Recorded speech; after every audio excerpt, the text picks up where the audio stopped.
Ayan, magandang hapon. Ayan, pakita ko lang sa inyo yung mga bigay sa ate ko.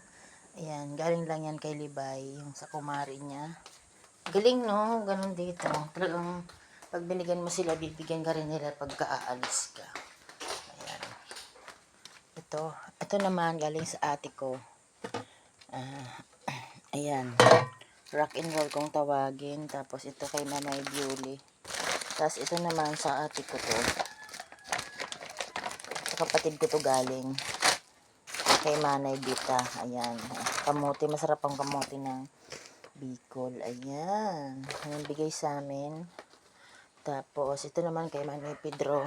Ayan. Ayan. Diba? Dito lahat ay libre ang gulay at saka mga prutas. Ito. Galing naman sa kuya ko yan. Ayan. Kaya mas marami pa yan kasi dami inaanak ng kapatid ko dito. Ayan, i-share ko lang sa inyo kasi nakakatuwa kasi ganun sila rin.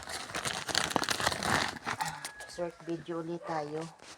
Ayan, pinakita ko lang sa inyo yung mga bigay-bigay ng mga ng kapatid ko.